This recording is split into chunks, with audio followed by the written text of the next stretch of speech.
Kalau anaknya itu ndablek, kalau anaknya sudah seperti itu, jin yang disalah-salahin, setan yang di dalam tubuh anak saya, diruqyah aja mamanya, kan repot begitu. Betul. Lah itu tidak menyelesaikan masalah, ini masalah genetik.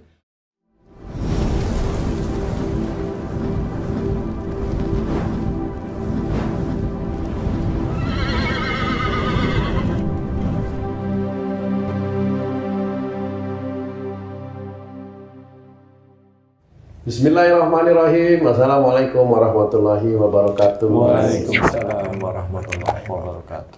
Para pemirsa dan sahabat beriman dimanapun berada, kita jumpa lagi di Ustadz Danu Official Channel bersama saya, Tung.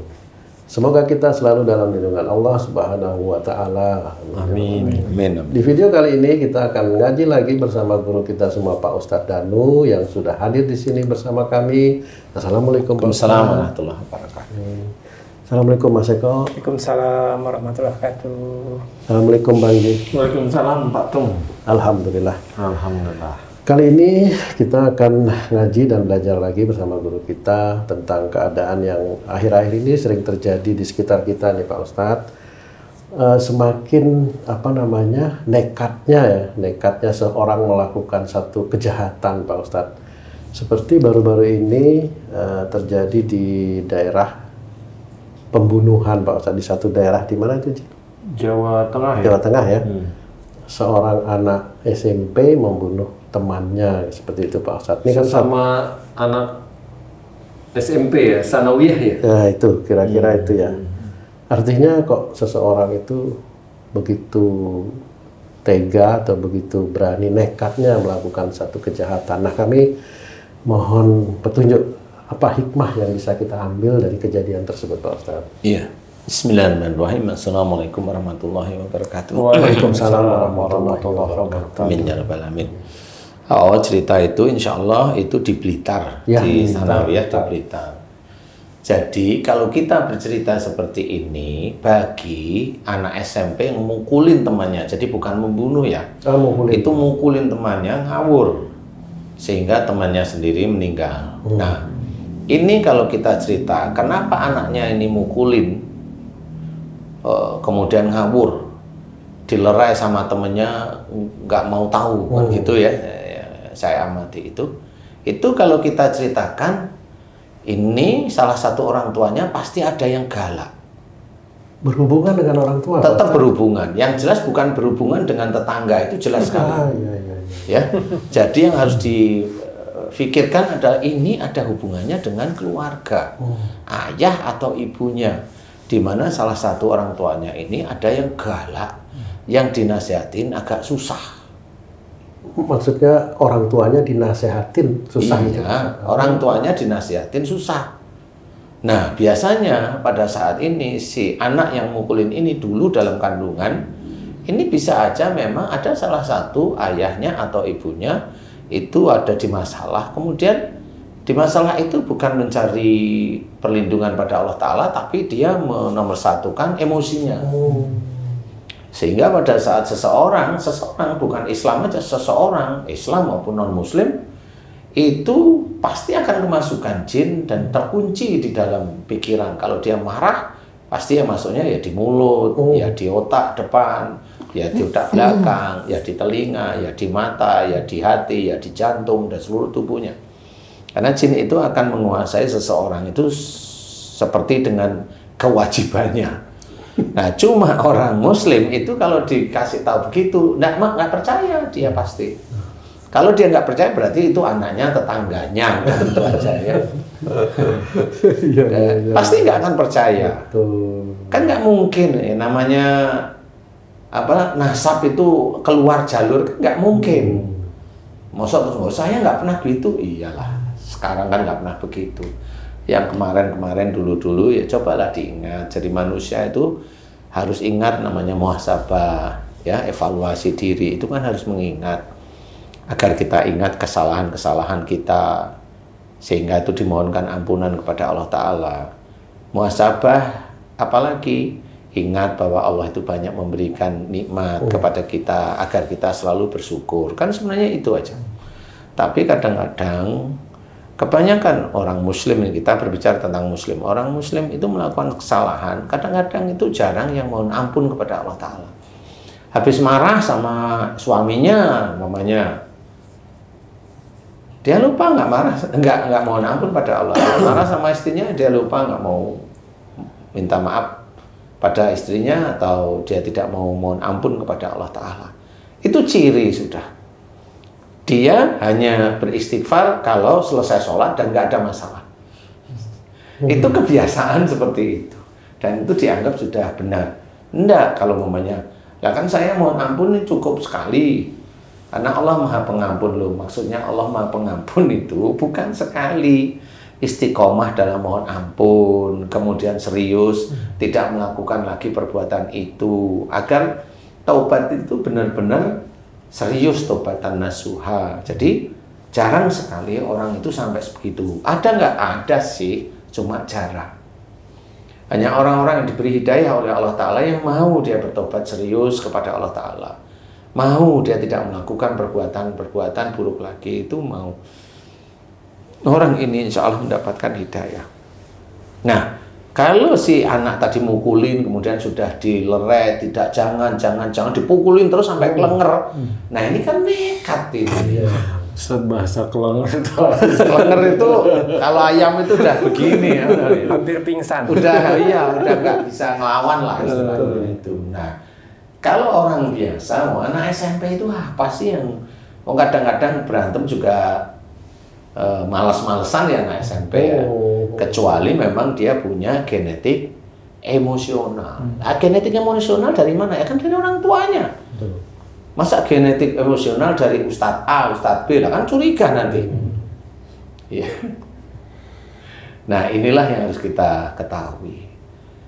Insya Allah kalau kita umat Islam mau belajar, mulai hari ini kita belajar. Kita mau jadikan anak kita soleh, atau kita mau jadikan anak kita baik, atau kita jadikan anak kita itu malah ujub, malah riak, malah sombong, itu ya dari kita, awalnya dari kita dulu.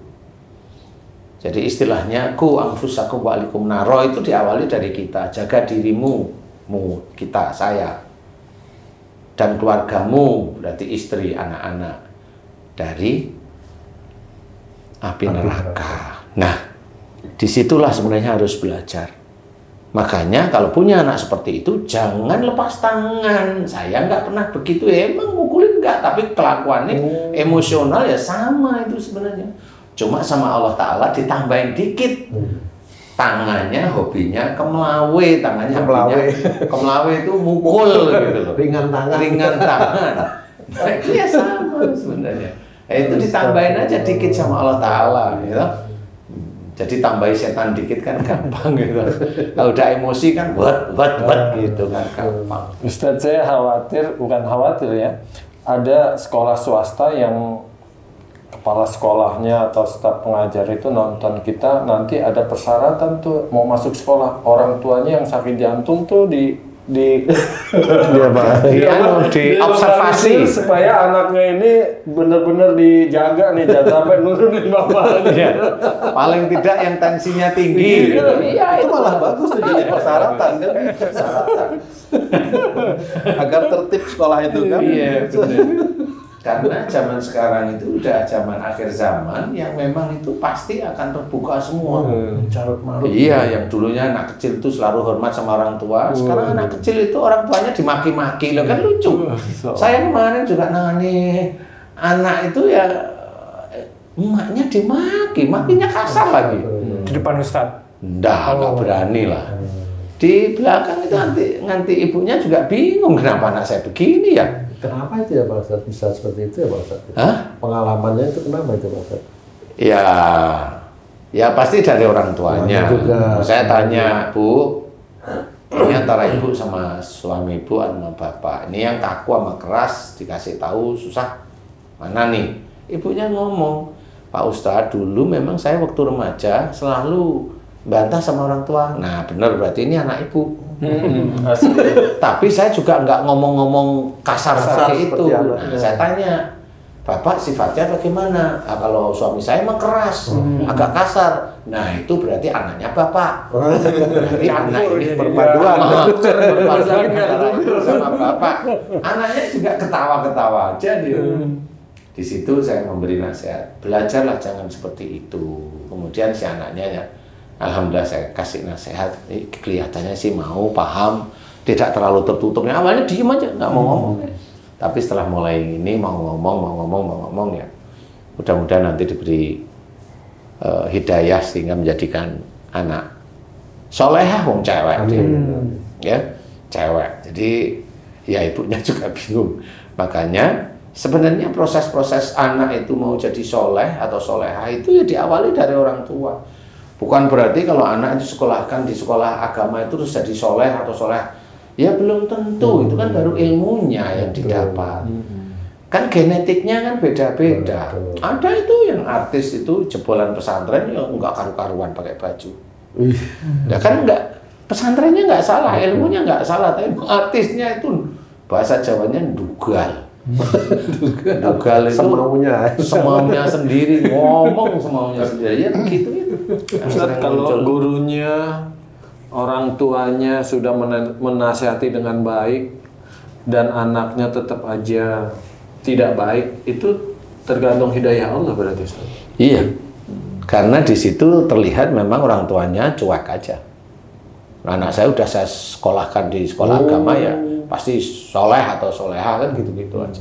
Ya kan nggak bisa seperti itu. Harus ada dari orang tuanya juga berusaha menjadi orang yang hamba Allah yang soleh atau soleha.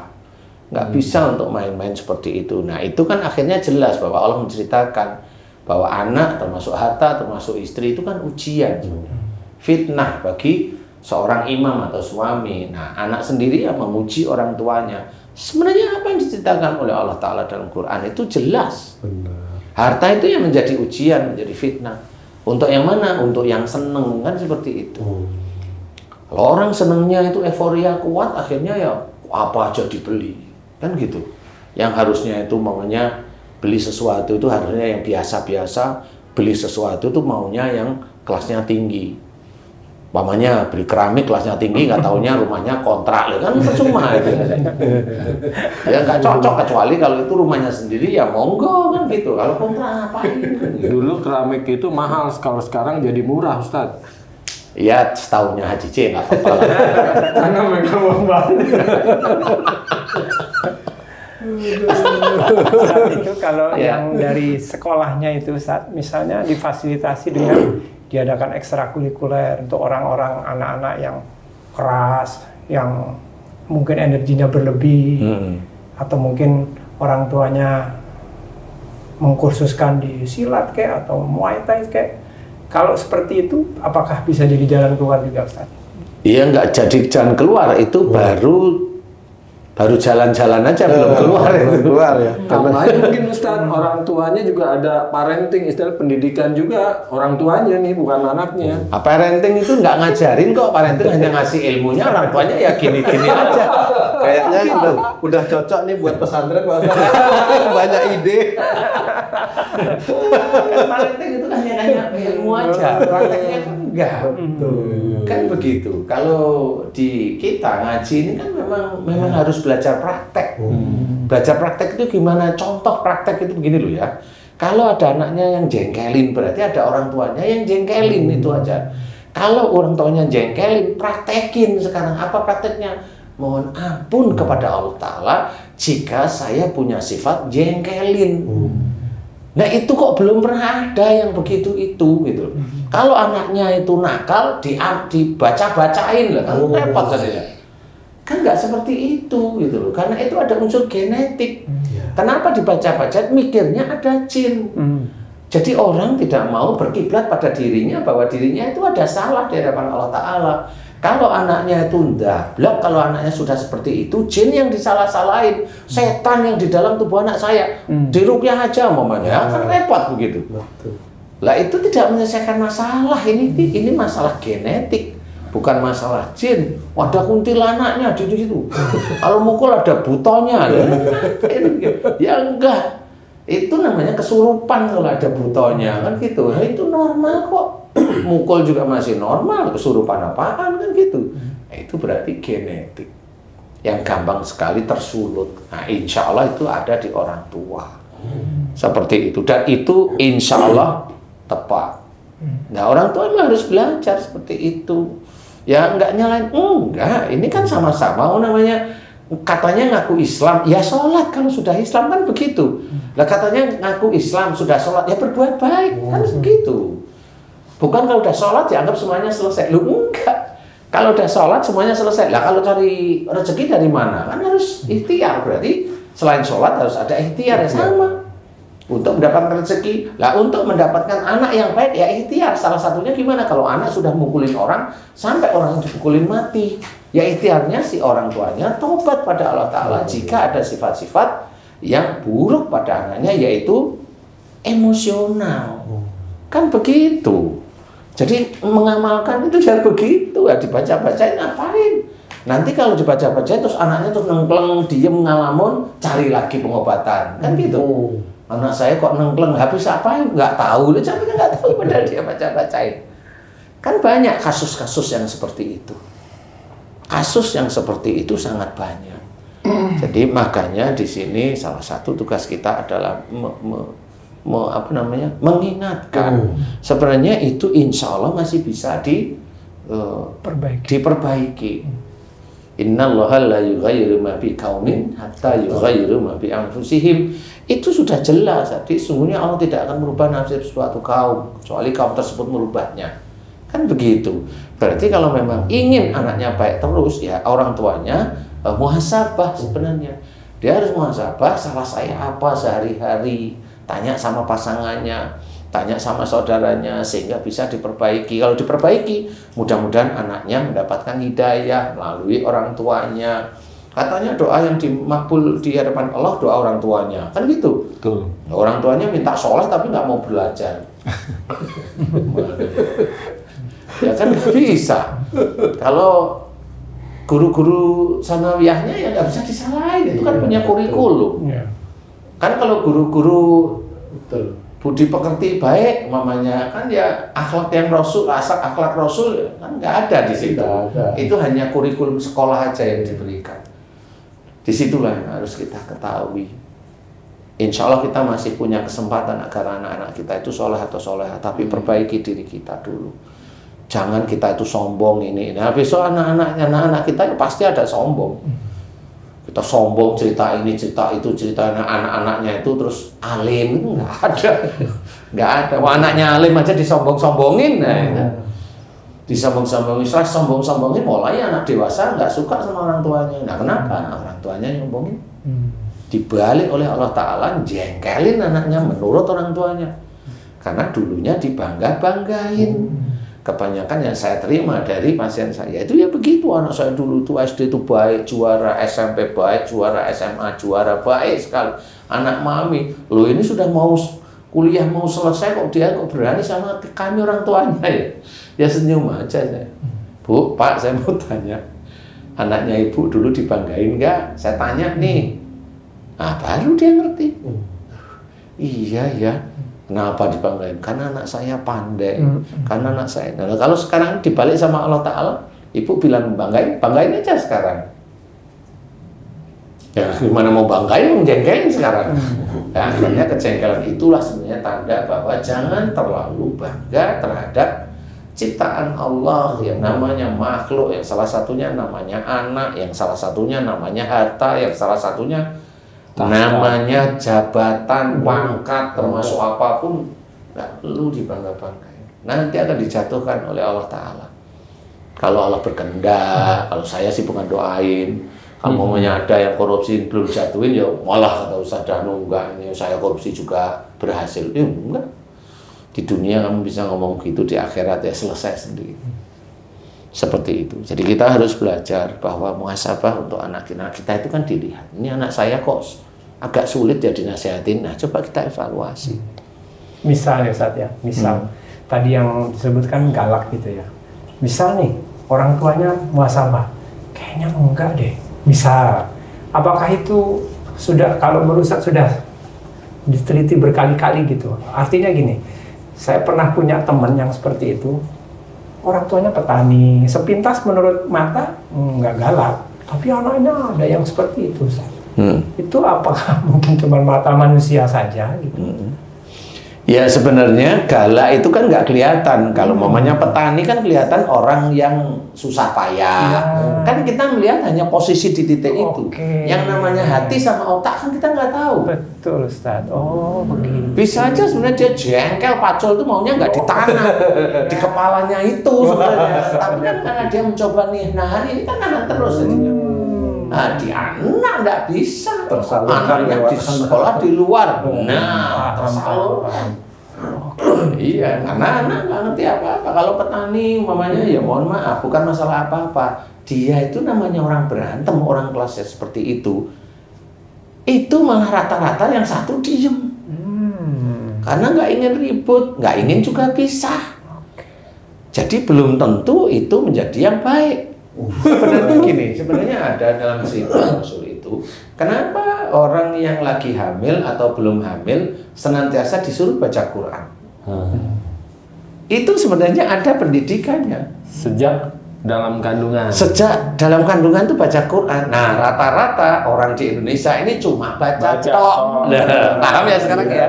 Sebenarnya baca Quran itu kalau orang Arab, ini karena Rasulullah Muhammad SAW itu orang Arab, ngerti artinya. Ngerti artinya.